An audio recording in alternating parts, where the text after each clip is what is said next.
Olá, pessoal, boa noite. Estamos aqui mais uma vez para falar um pouquinho sobre a mediunidade. Vamos estudar a mediunidade mais um pouquinho. Hoje a gente está encerrando o nosso curso na última aula. E semana que vem a gente vai trazer aí um curso novo para a gente poder estudar outras questões que tem uma relação intrínseca com essa questão também que a gente discute, que a gente fala aqui nas segundas-feiras. Mais voltada para a gente mesmo, para o nosso conhecimento interior, sobre o nosso contato conosco mesmos, e, enfim, com o cosmos, com tudo que há. Mas vamos, então, finalizar hoje com os últimos temas, né, do módulo aí que a gente iniciou na semana passada, tá bom? Vamos fazer, então, uma oração, pedindo a espiritualidade superior, pedindo a Deus, pedindo aos nossos mentores, pedindo a Jesus que nos proteja, que nos ampare, que abra os nossos canais de entendimento para que tudo seja feito, seja esclarecido, para que tudo ocorra da melhor forma possível, para que a gente possa compreender tudo que vai ser dito e transformar isso em aprendizado e principalmente em ação, em exercício para a nossa vida diária. Assim é, que assim seja. Vamos então iniciar. Hoje eu não tenho slides, hoje a gente vai só mesmo ir falando aqui, né, para a gente poder ir trabalhando. Na semana passada a gente falou sobre 2 tópicos que falavam de esclarecimento aos espíritos que sofrem. Hoje é o 3º tópico desse esclarecimento aos espíritos que sofrem. Então, a gente tem aqui atendimento a espíritos portadores de graves sofrimentos, os suicidas que planejam a própria desencarnação. Então, a gente tem um livro muito interessante, né, para quem quer entender um pouquinho sobre a questão do suicídio, sobre o que é o suicídio, que se chama Memórias de um Suicida. Ela foi recebida pela médium Ivone Pereira. É interessante salientar que as pessoas atribuem essa obra, né, a um autor português, um autor famoso da língua portuguesa de Portugal, que escreveu Amor de Perdição e Amor de Salvação, Camilo Castelo Branco. Aí, nesse livro, ele esclarece para a gente assim, ó: o suicida é um espírito criminoso, falido nos compromissos que tinha para com as leis sábias, justas e imutáveis, estabelecidas pelo Criador, e que se vê obrigado a repetir a experiência na Terra, tomando corpo novo, uma vez que destruiu aquele que a lei lhe confiara para instrumento de auxílio na conquista do próprio aperfeiçoamento. O espírito de um suicida voltará a novo corpo terreno em condições muito penosas de sofrimento, agravadas pelos resultantes do grande desequilíbrio que o despreparo gesto provocou o seu corpo astral, isso é, no perispírito. Então, isso tudo vai ocorrer, por quê? Porque como ele é muito despreparado, como ele não confia na vida, não confia em Deus, não confia nos processos, acha que tudo isso às vezes é banalidade, é bobagem, é coisa inventada por quem acredita muito, enfim. Ele vai danificar o seu perispírito, ele danifica o próprio perispírito, e isso, quando a gente está falando aqui de suicidas que planejam a própria desencarnação, não dos suicidas indiretos, né? Então, por exemplo, ele vai, sei lá, tomar veneno, tá? Ele vai se enforcar. Então, ele danifica o corpo perispiritual dele. E ele, quando desencarna, ele percebe que nada se modifica, que as coisas continuam exatamente como elas são, que os sentimentos que ele tinha continuam ali, que ele não conseguiu fugir de nada, tudo está ali, do mesmo jeito que antes. A única coisa da qual ele conseguiu se livrar foi do corpo físico, mas das dores que ele tinha no próprio corpo físico, ele não consegue se livrar, ele continua a sentir. As dores internas aí são mais intensificadas, então ele não consegue se perdoar. E quando a gente não consegue se perdoar, a gente começa a se culpar, e a culpa gera karma. A culpa gera os karmas que nós mesmos trazemos para o nosso corpo. É muito importante a gente entender isso, porque senão parece que ele desencarnou como um suicida, então, assim, o único destino dele é voltar com um corpo danificado. Na maioria das vezes isso ocorre por causa da própria escolha desse espírito, que ainda é muito despreparado e não consegue vislumbrar algo melhor. Ele pensa que ele tem que ser castigado porque ele cometeu um ato bárbaro contra si próprio, porque ele danificou o perispírito dele. Mas se lá no mundo espiritual ele consegue se arrepender daquilo tudo, essa palavra arrepender é uma palavra complicada, né? Porque a igreja usa de uma maneira muito, muito deturpada.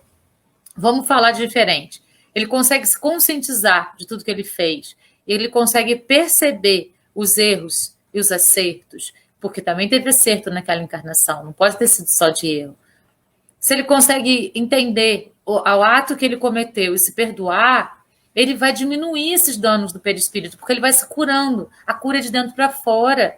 Então, ela vem do perispírito para o nosso corpo físico. E se ele está só com o perispírito, se ele consegue ir trabalhando isso e se aliviando de tudo isso, a carga que ele vai trazer para uma reencarnação é muito menor.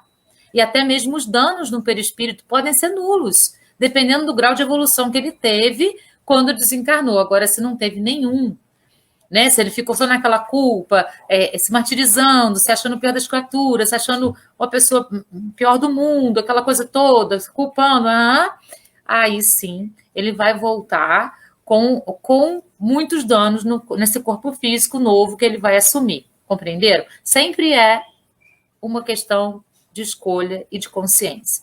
Todas as escolhas vão partir da consciência que a gente tem, certo? Então, é uma questão de escolha e de consciência. A volta de um suicida ao novo corpo carnal é a lei. É lei inevitável, irrevogável. É expiação irremediável, a qual terá de submeter-se voluntariamente ou não. Então, assim, quando aquele espírito ele cria um pouquinho de consciência sobre o que aconteceu, ele vai ter, eles vão explicar para ele que existe essa necessidade da reencarnação para ele poder recompor tudo aquilo que ele perdeu com o suicídio e trabalhar de uma maneira mais efetiva aquilo ali. Beleza. Se o espírito fica rebelde, revoltado, falando que não quer reencarnar, não quer reencarnar, não quer reencarnar, vai ter uma reencarnação que a gente chama de compulsória. A gente já falou sobre isso no nosso curso, né? Ele tem que reencarnar. Por quê? Porque é castigo de Deus? Não, para ele ter uma nova oportunidade. É benevolência da espiritualidade superior. Né? É na reencarnação que ele vai ter o dom do esquecimento e ele vai ter uma nova oportunidade de fazer melhor. Porque ele tem o dom do esquecimento. Muitas pessoas questionam esse dom do esquecimento, né? Assim, não, a gente tinha que lembrar das coisas para poder, então, agir de acordo. A gente ia agir com culpa, a gente ia agir com mágoa, a gente ia saber as pessoas que nos magoaram e ia tentar se vingar delas de novo. Isso, às vezes, acontece inconscientemente, sem a gente se lembrar. Imagina só se a gente não tivesse o dom do esquecimento. Aí seria bem pior. Então, é isso que ele vem falando, né? É preciso reencarnar. E aí, essa reencarnação vai ser voluntária, mesmo que ele esteja cheio de culpa, ele fala assim, não, eu entendo que eu tenho que reencarnar, mas eu quero ir com esse comprometimento, porque eu fiz mal a essa pessoa, aquela pessoa, fiz mal a mim mesmo, tirei minha própria vida. Tá vendo? Ele vai assumindo karmas, ele vai fazendo uma reprogramação, a programação reencarnatória dele, com esse monte de coisa que ele vai atribuindo a ele mesmo.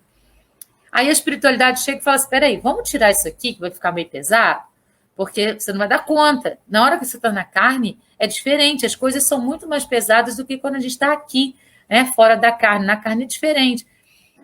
Vamos tirar mais isso aqui, aí vamos botar isso aqui de bom, ó, porque você merece isso aqui. Então, a espiritualidade vai aconselhando a tirar isso, colocar aquilo, e às vezes quando o espírito vem, ele fala, não, eu quero vir com todos esses malefícios danificados, assim, depois as pessoas falam, não entendo, né, a lei divina, porque foi a própria pessoa que escolheu. Né? A gente tem essa capacidade de trabalhar as nossas escolhas. O livre-arbítrio nos dá isso. Né?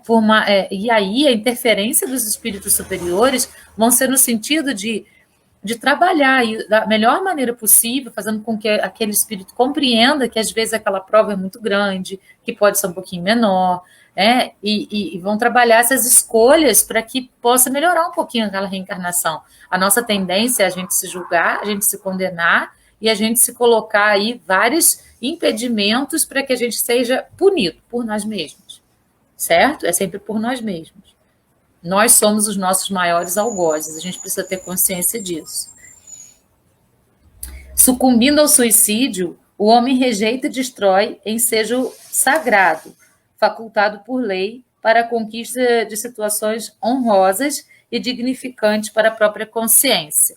Se nos é dado o dom da vida, nós precisamos aproveitar esse dom o máximo que a gente pode, da maneira mais assertiva possível. Se a gente errar, tudo bem, a gente está em processo de aprendizado, que nem a gente faz a comparação entre o planeta e a escola. Em algumas matérias a gente vai ficar reprovado, em outras a gente vai passar, e aí quando a gente ficou reprovado, o que a gente tem que fazer é estudar de novo para passar naquela matéria. Então a gente vai errar, e a gente vai ter nova oportunidade de acertar. Né? Então é preciso prestar atenção nos nossos atos, para a gente saber onde a gente errou, para poder acertar da próxima vez. É sempre nesse processo que a gente precisa ir construindo a nossa evolução.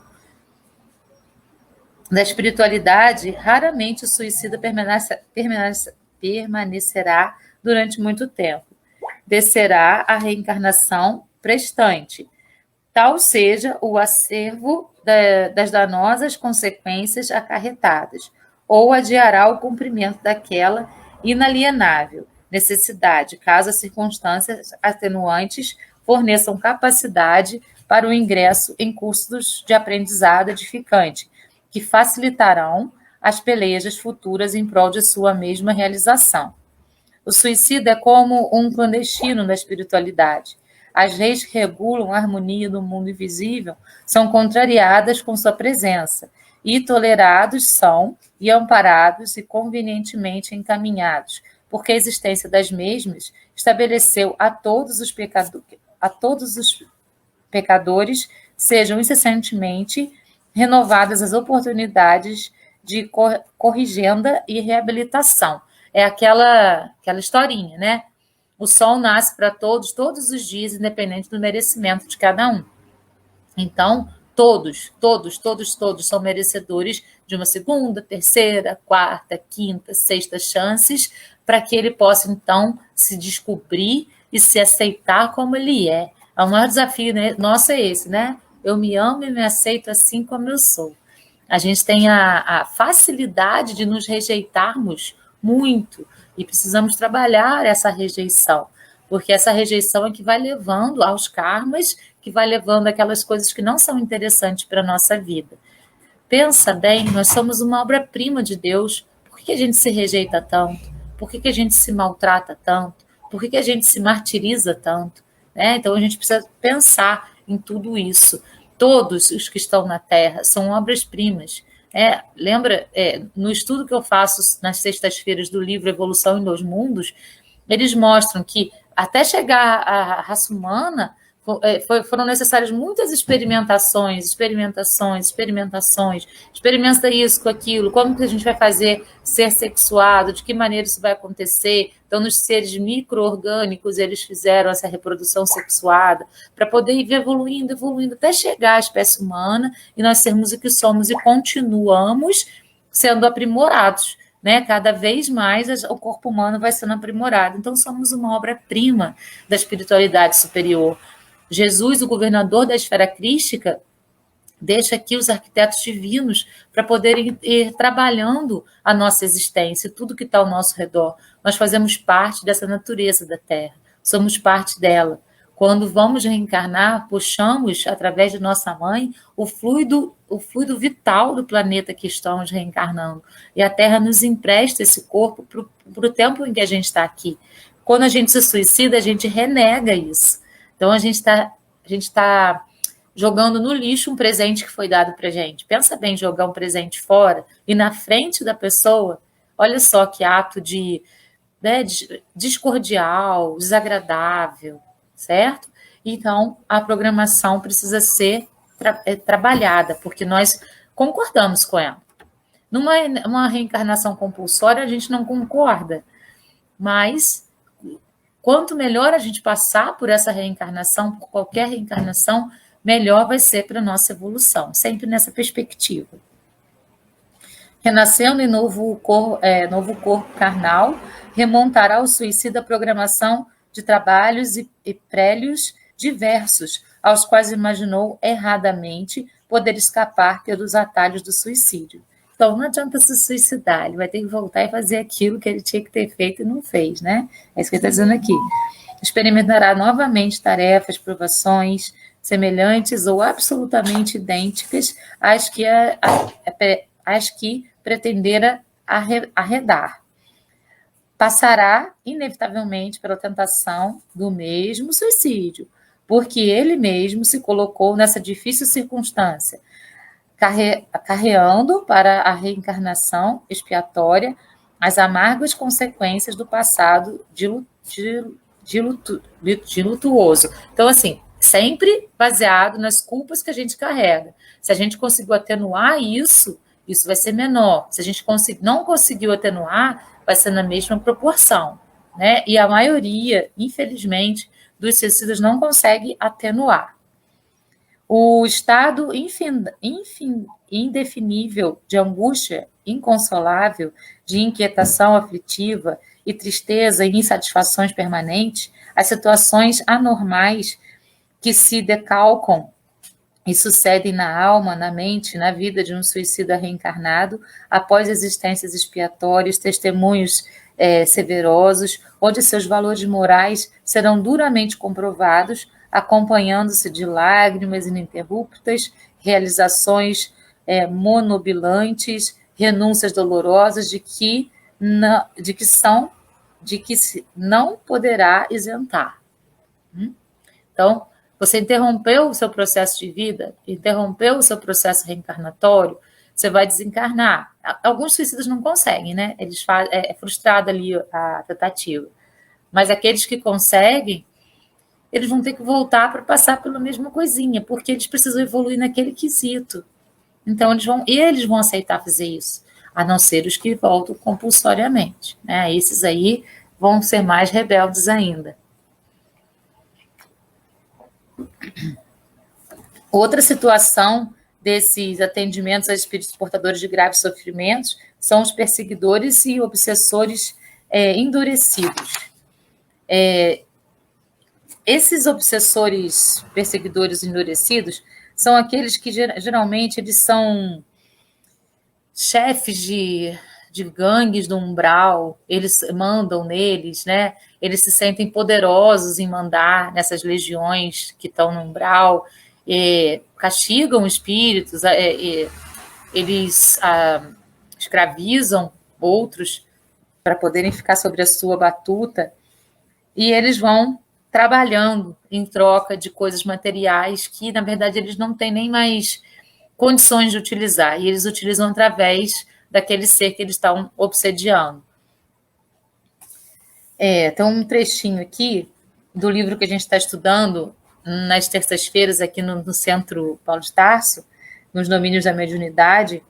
Ele fala assim: tem a propriedade de concentrar em si os raios de força projetados pelos componentes da reunião, produzindo as imagens que fluem do pensamento da entidade comunicante, não só para nossa observação, mas também para a análise do doutrinador, que recebe em seu campo intuitivo, agora auxiliado pelas energias magnéticas no nosso plano.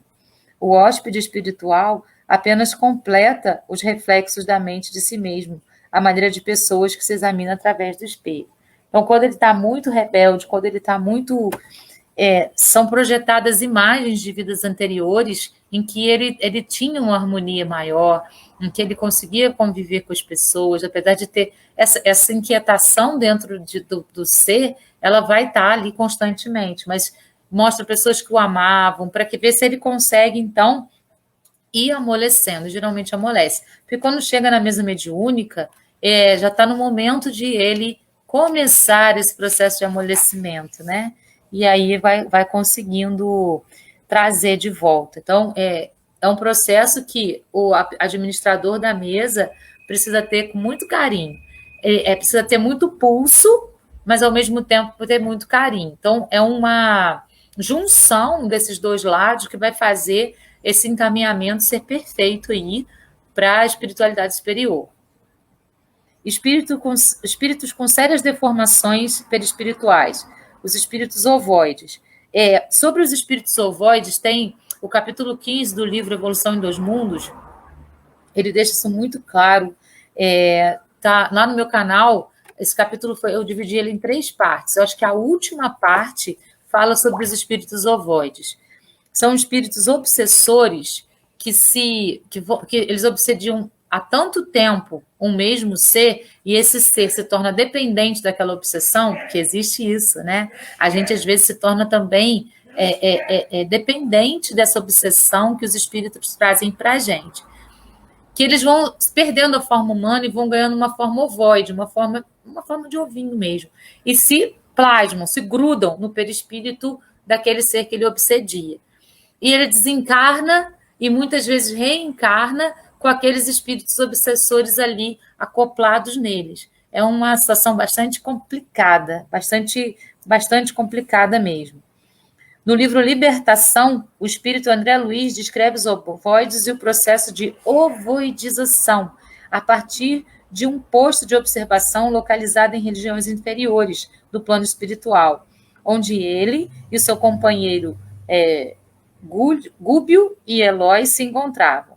Ele diz assim: reparei, não longe de nós, como que ligadas a personalidades sob nosso exame, certas formas indecisas, obscuras, semelhavam-se a pequenas esferas ovoides, cada uma das quais pouco maior que um crânio humano, variavam profusamente nas particularidades. Algumas denunciavam movimento próprio, ao jeito de grandes amebas, respirando naquele clima espiritual. Outras, contudo, pareciam em repouso, aparentemente inertes, ligadas ao halo vital das personalidades em movimento. Grande número de entidades transportavam essas esferas vivas. Então, grande número de entidades transportavam essas esferas vivas. Então, os espíritos, eles transportavam esses ovoidezinhos grudados neles, como que imantadas as irradiações que lhes eram próprias.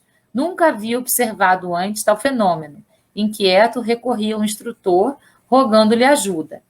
Sabes que o vaso perispíritico é aquele transformável e perecível, embora estruturado em tipo de matéria mais rarefeita.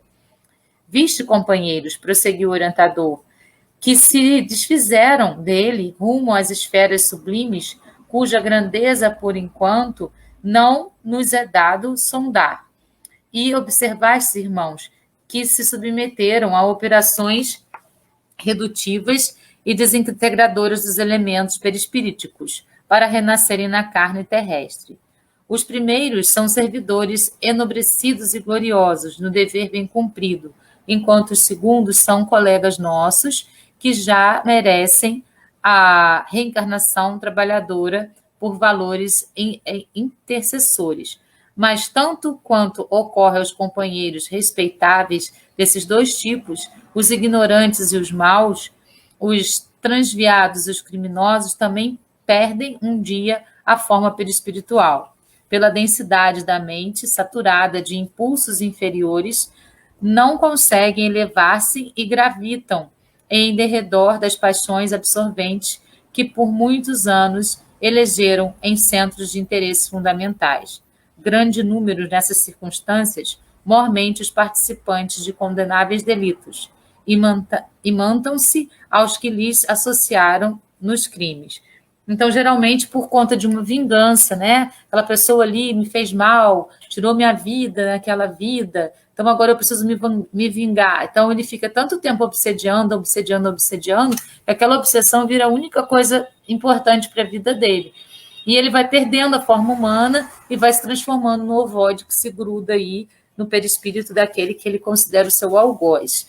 E só que ele não tem recordação de vidas anteriores em que ele poderia ter sido algoz também daquele, porque isso vira uma bola de neve, né? Um vai se vingando do outro, vai se vingando de outro e vai embora.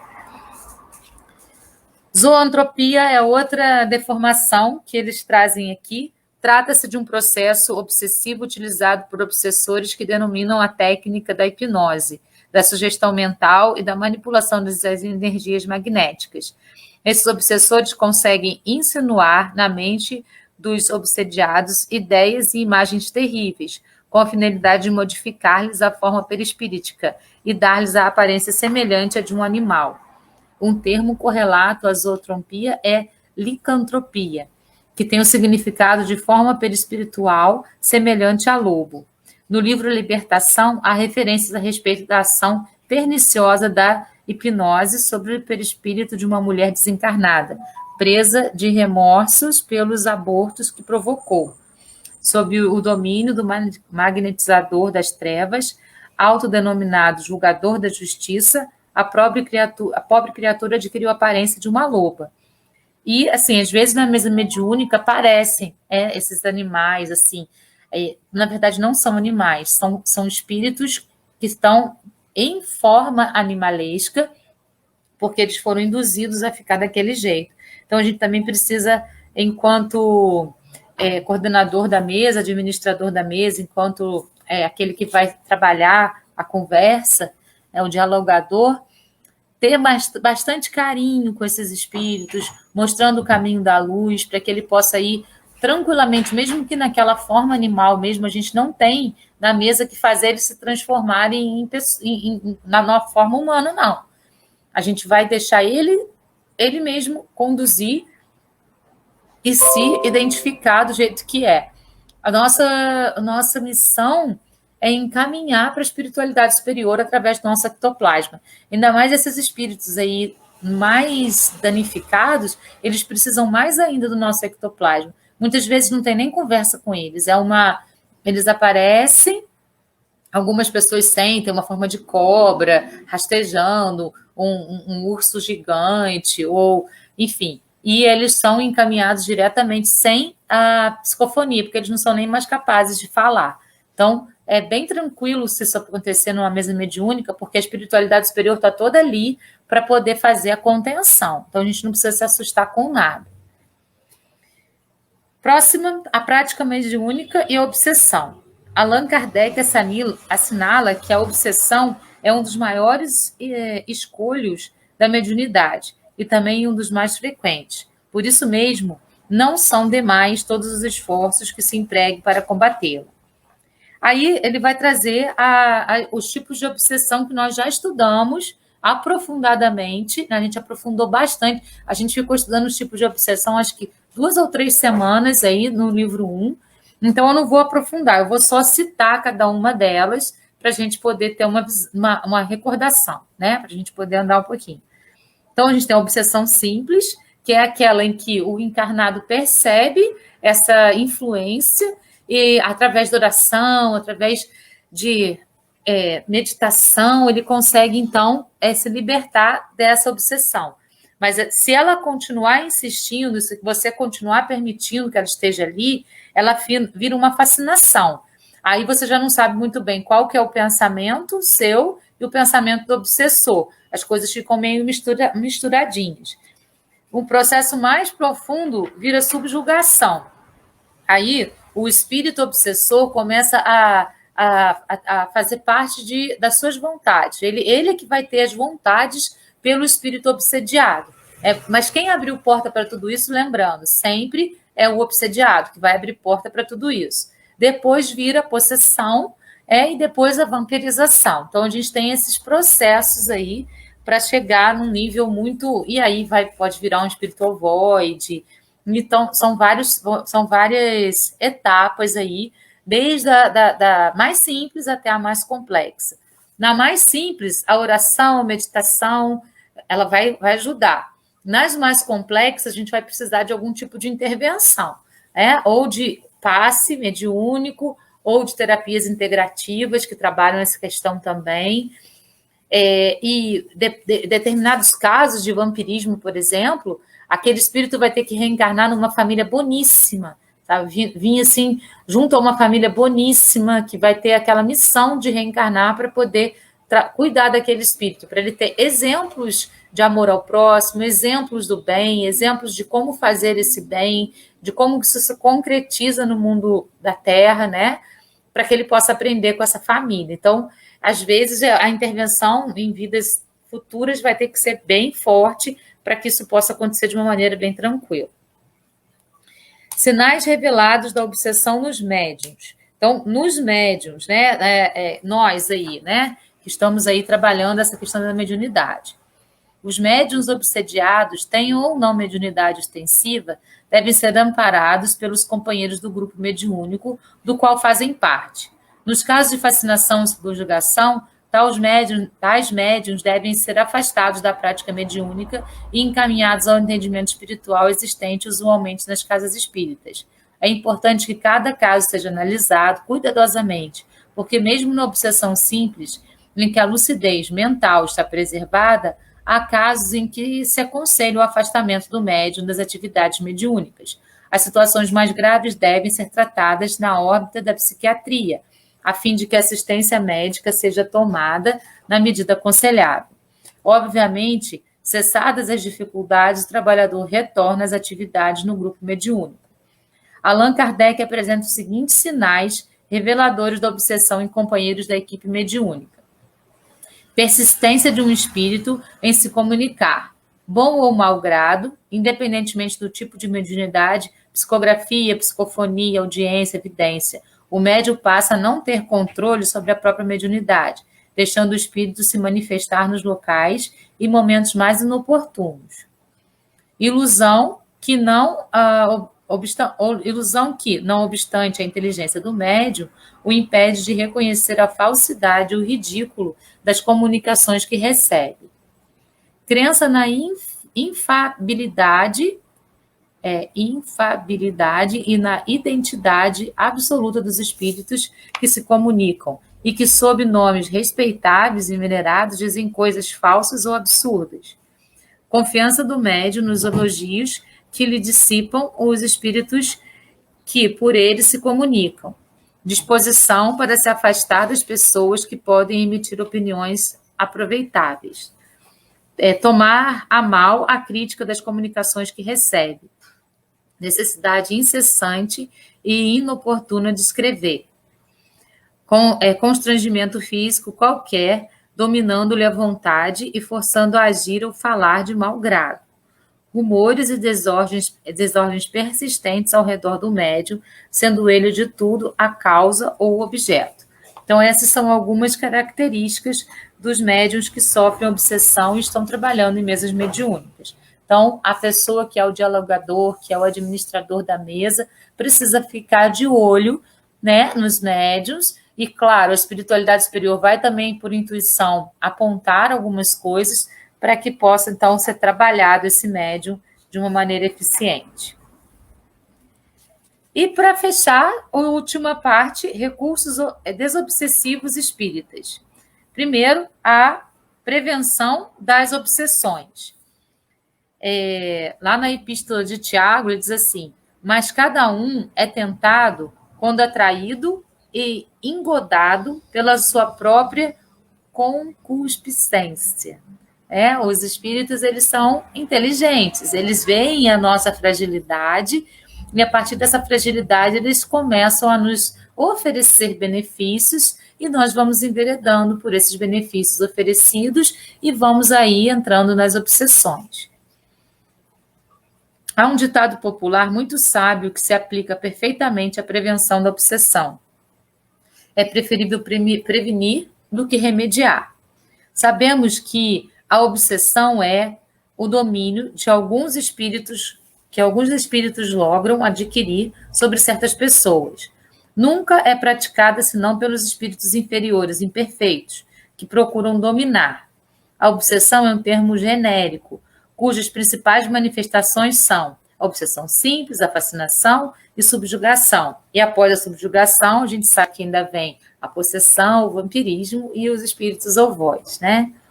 Na verdade, todas as obsessões estão relacionadas a problemas de ordem moral. Decorrem sempre de uma imperfeição moral, Para combatê-la, é preciso que interponha uma causa moral, fortalecendo a alma, da mesma forma que fortifica o corpo para preveni-lo das enfermidades. E ele diz assim, deixa eu ver aqui em qual livro que ele fala isso, porque aqui tem só a referenciazinha. Só um minutinho. Na Gênese. Pupulam em torno da terra os maus espíritos, em consequência da inferioridade moral de seus habitantes. A ação malfazeja desses espíritos é parte integrante dos flagelos que a humanidade se vê a braços nesse mundo. A obsessão é um dos efeitos de semelhante ação, como as enfermidades e todas as atribulações da vida. Deve, pois, ser considerada como provação ou expiação aceita com esse caráter. No livro Evolução em Dois Mundos, ele mostra como começou o processo obsessivo. Quando o homem da caverna, começou a ter consciência, né? Ele começou a ter consciência a partir do momento que ele percebeu a noção de direitos e deveres aí que ele tinha que cumprir. Primeiro ele percebeu a noção de direito. E daí ele vai tomando consciência também de alguns deveres com relação à família, tudo isso. E ele tem um apego muito grande a essa família, a essas pessoas com quem ele convive. E, de repente, ele desencarna. E ele não quer desencarnar. Ele quer ficar ali.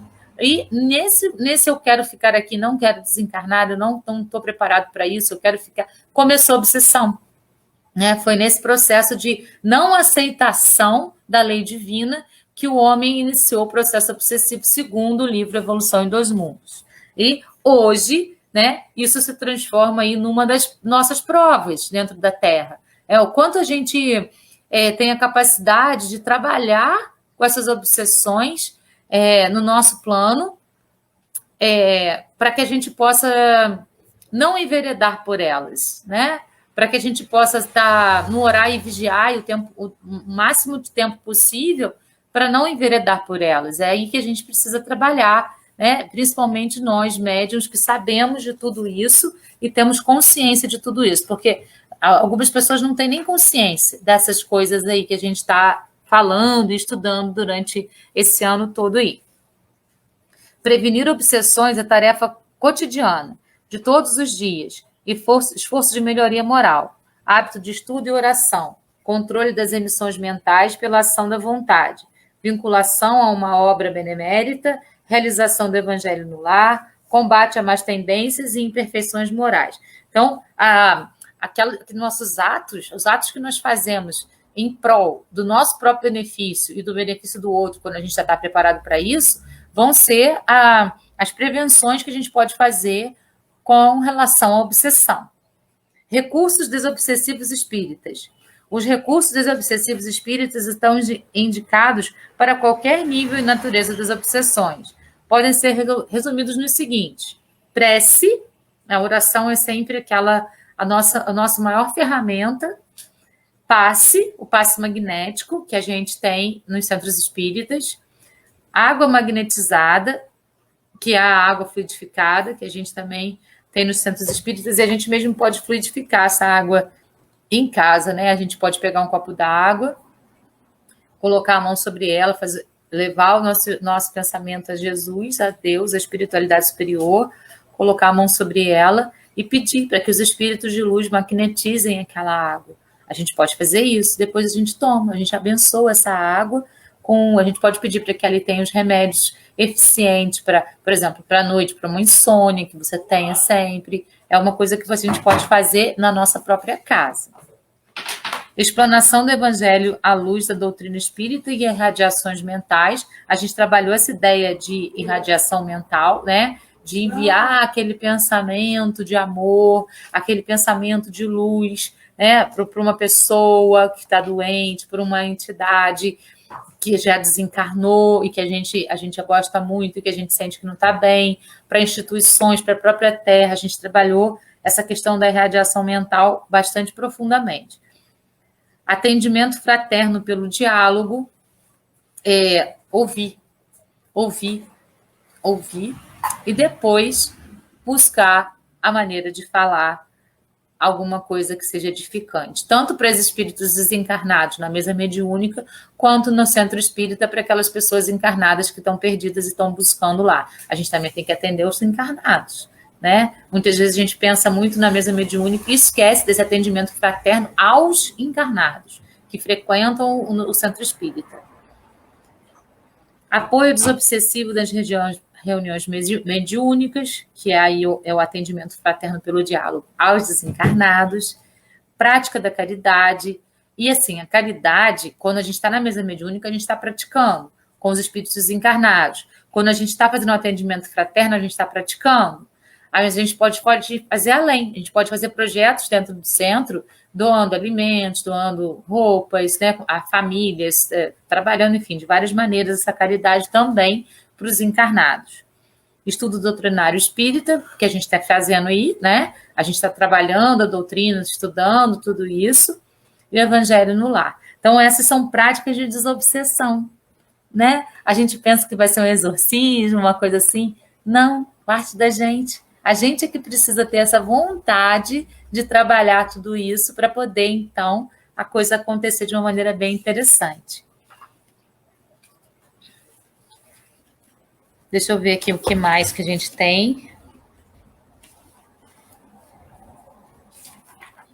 Então, pessoal, é isso. A gente fez aí o livro 2, o programa 2 inteirinho. A gente trabalhou o programa 1 e o programa 2. O programa 2, ele repete muitas coisas do programa 1, mas aprofunda algumas coisas, outras ele só repete mesmo. Então, eu agradeço a vocês, a companhia, nesse tempo que a gente ficou junto aí fazendo o curso de mediunidade, né?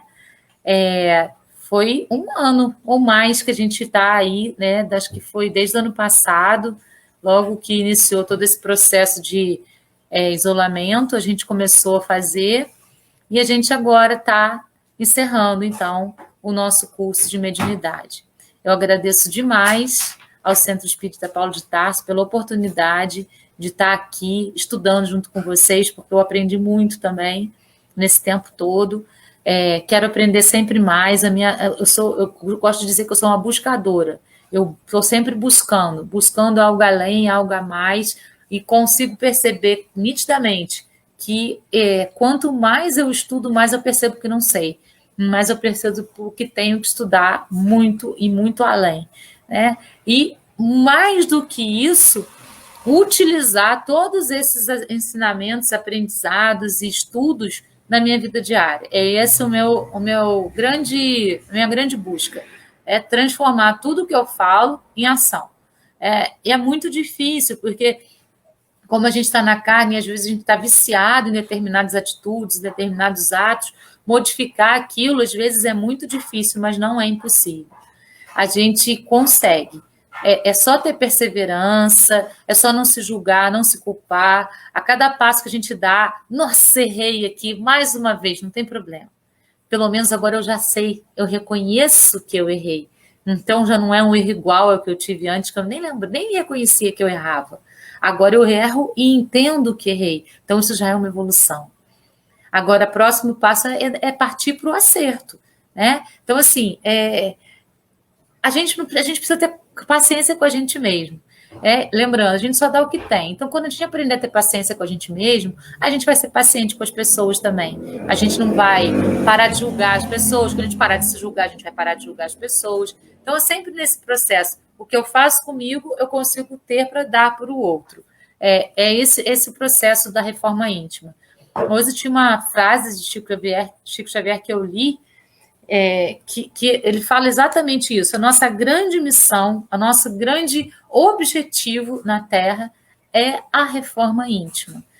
Amai ao próximo como a ti mesmo. A gente precisa se amar e se aceitar assim como a gente é, para que a gente possa amar e aceitar o outro como ele é. Tudo primeiro a gente faz com a gente, para depois a gente fazer com o outro.